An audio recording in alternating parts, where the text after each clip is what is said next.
आज का पार्ट में हम लोग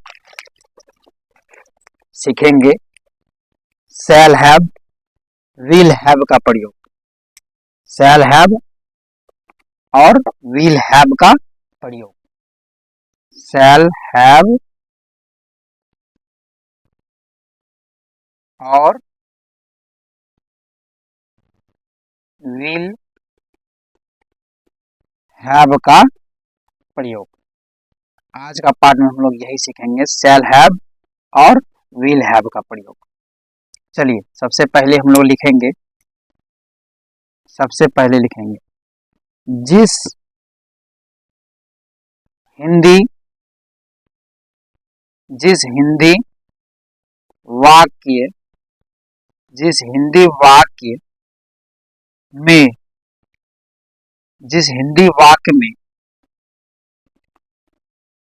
जिस हिंदी वाक्य में पास और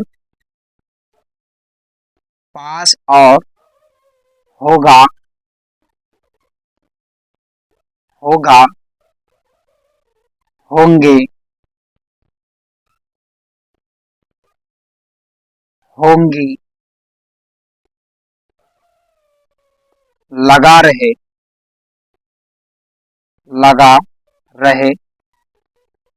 तो हम शैल हैव और विल हैव का प्रयोग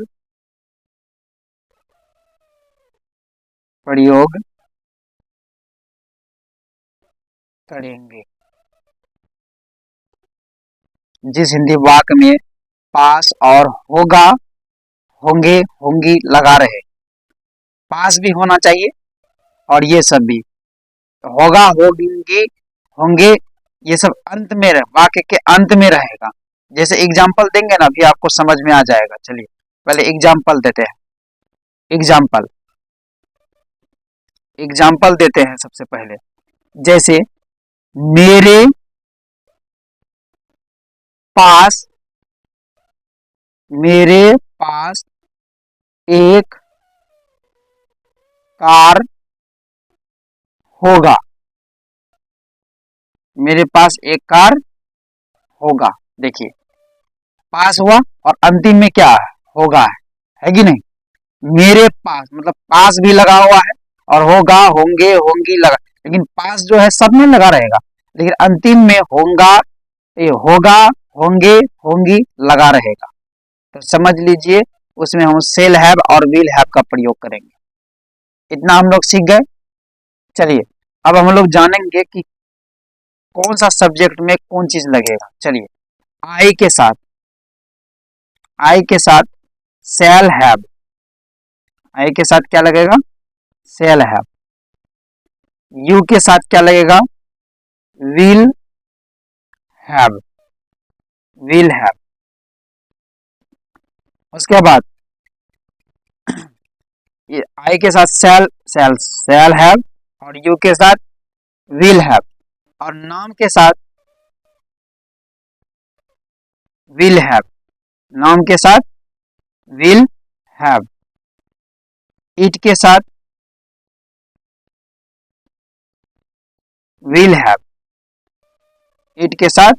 विल हैव।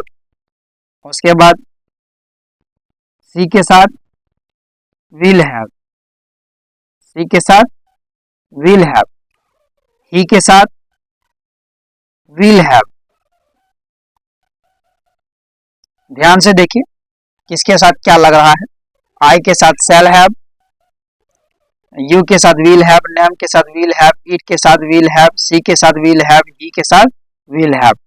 ये हम लोग जान रहे हैं, इतना जान गए कि किसके साथ क्या लगेगा। चलिए अब हम लोग आगे की कहानी पढ़ेंगे। जैसे देख लीजिए हम लोगों ने इतना जान गए, अब हम लोग जानेंगे कि एग्जाम्पल में हम लिए थे क्या, मेरे पास मेरे पास एक कार है। मेरे पास क्या है? एक कार है। तो इसका ट्रांसलेशन कैसे बनेगा? Shall I shall have a car. I shall have a car मतलब मेरे पास एक कार होगा। मेरे पास एक कार होगा, ये ट्रांसलेशन है। तो आई शैल हैव ए कार हो गया। देखिए आई के साथ क्या लगता है? Shall have. तो इसलिए हम लोग हेल्पिंग वर्ब क्या लगाए? Shall have. अब इसका ये हो गया आपको अफर्मेटिव सेंटेंस। ये कौन सा सेंटेंस हो गया? Affirmative sentence. चलिए इसका फॉर्मूला लिखते हैं अफर्मेटिव सेंटेंस का। अफर्मेटिव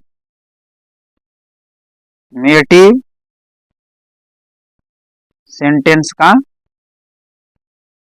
फॉर्मूला क्या होगा? सबसे पहले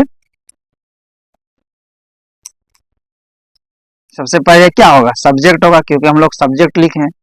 सब्जेक्ट हम लोग क्या लिखे? सब्जेक्ट। उसके बाद शैल हैव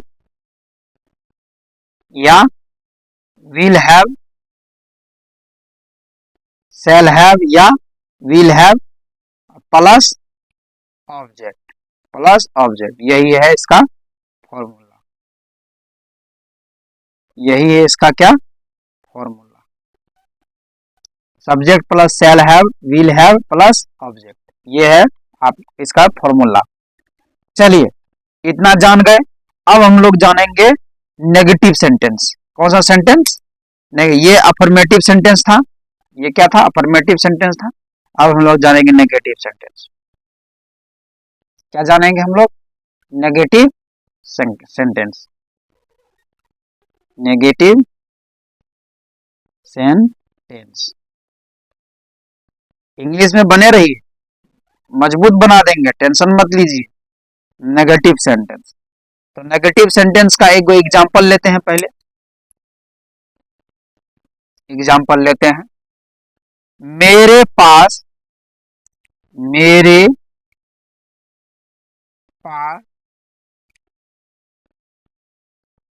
कोई पैसा नहीं होगा। नहीं होगा। मेरे पास कोई पैसा नहीं होगा। हो गया। अब ये बनेगा कैसे? मेरे पास कोई पैसा नहीं होगा। तो मेरे पास, किसके पास? मेरे पास। तो you will not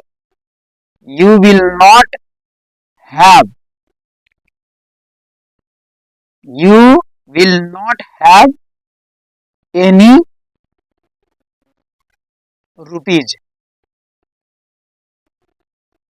rupees. You will not have any rupees. देखिए पहले सब्जेक्ट, फिर हेल्पिंग वर्ब, फिर हम नॉट का प्रयोग किए, फिर हैव, फिर एनी का, फिर रुपीज का। You will not have any rupees. समझ में आया?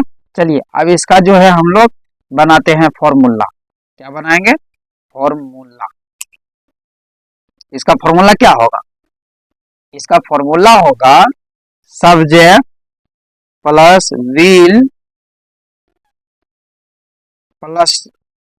विल या शैल प्लस नॉट प्लस हैव या हैज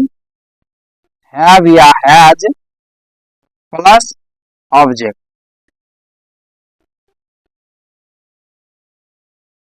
ये होगा इसका फॉर्मूला। सब्जेक्ट प्लस विल या शैल प्लस नॉट प्लस हैव या हैज प्लस ऑब्जेक्ट। यही होगा इसका फॉर्मूला। चलिए इतना जान गए। ये नेगेटिव सेंटेंस का था। ये क्या था? Negative sentence. ये था अफर्मेटिव सेंटेंस। हम लोग जान गए इतना, कोई दिक्कत तो नहीं होगा। चलिए अब हम लोग जानते हैं इंट्रोगेटिव सेंटेंस। पहले इसको देख लीजिए ध्यान से शुरू से।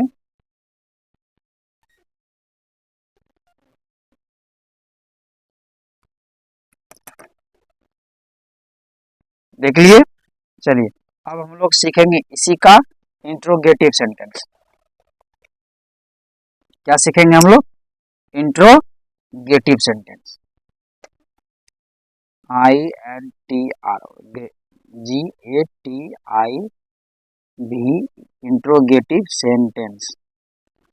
Interrogative sentence.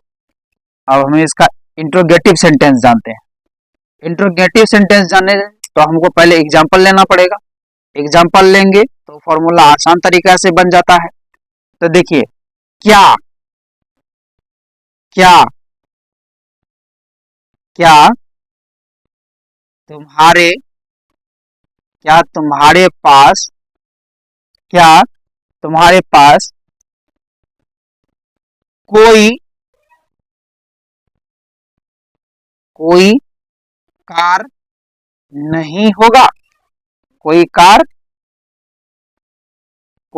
नहीं। इसमें देखिए इंट्रोगेटिव नेगेटिव सेंटेंस नहीं है, मतलब कोई कार होगा, सिर्फ होगा। चलिए नहीं लगाएंगे क्योंकि ये इंट्रोगेटिव सेंटेंस है। इंट्रोगेटिव नेगेटिव सेंटेंस रहता तब हम इसमें नहीं लगाते। समझ गए ना? चलिए, क्या तुम्हारे पास कोई कार नहीं होगा? तो इसका ट्रांसलेशन कैसे बनेगा? हम लोग इसका ट्रांसलेशन बनाते हैं। चलिए, तो यू के साथ क्या लगता है? विल लगता है। तो will you will you will you have will you have will you have any car?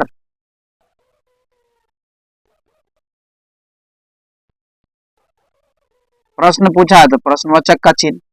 will you have any car, ये हो गया आपको ट्रांसलेशन। अब इसका फॉर्मूला क्या होगा देख लीजिए। फॉर्मूला, तो फॉर्मूला होगा will प्लस सब्जेक्ट shall या will plus subject plus have या has प्लस ऑब्जेक्ट प्लस प्रश्नवाचक का चिन्ह, मतलब क्वेश्चन मार्क या साइन ऑफ व्हाट। ये हो गया आपका फॉर्मूला। इंट्रोगेटिव नेगेटिव सेंटेंस में क्या होता? नहीं लग जाता। चलिए ये भी हम सीखिए जाते हैं। इंट्रोगेटिव नेगेटिव सेंटेंस देख लेते हैं। देखिए, interrogative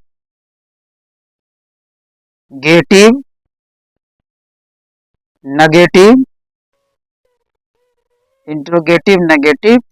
sentence. Interrogative negative sentence, इसके बारे में भी जान लेते हैं। पहले एग्जांपल लेते हैं। पहले हम लोग क्या लेंगे? एग्जांपल लेते हैं। एग्जांपल में है क्या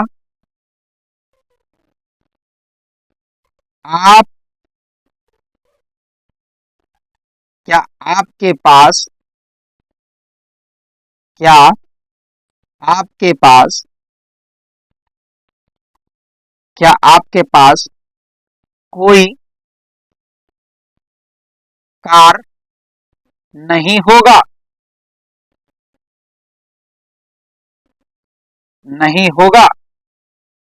प्रश्नवाचन का चिन्ह होगा।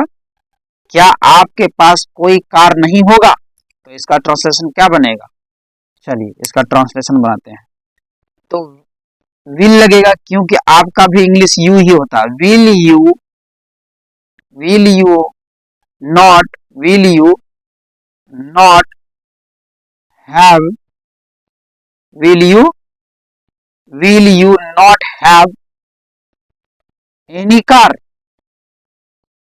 Any car? प्रश्नवाचक चिन्ह। Will you not have any car? ये हो गया आपका इंट्रोगेटिव नेगेटिव सेंटेंस का सेंटेंस। चलिए अब इसका हम लोग फॉर्मूला लिख लेते हैं। फॉर्मूला। तो शैल या will plus not plus have या हैज प्लस ऑब्जेक्ट प्लस प्रश्नवाचक का चिन्ह, ये है आपका फॉर्मूला। अगर आपको कहीं पे समझ में नहीं आया हो तो आप कमेंट सेक्शन में बोल सकते हैं, तो यहाँ पे और भी अच्छे से समझाएंगे। वैसे तो इस तरह से समझा देते हैं कि बिल्कुल अच्छे से समझ में आ ही जाता होगा। अगर फिर भी कोई दिक्कत हो या कोई भी प्रश्न हो तो कमेंट सेक्शन में आप जरूर बताइए। चलिए, ये था आपको शैल हैव और विल हैव का प्रयोग। चलिए, देखने के लिए बहुत बहुत धन्यवाद। देखिए, लगातार वीडियो में बने रहिए, इस चैनल में बने रहिए और आपको इंग्लिश में महारत हासिल करवा देंगे। चलिए, धन्यवाद।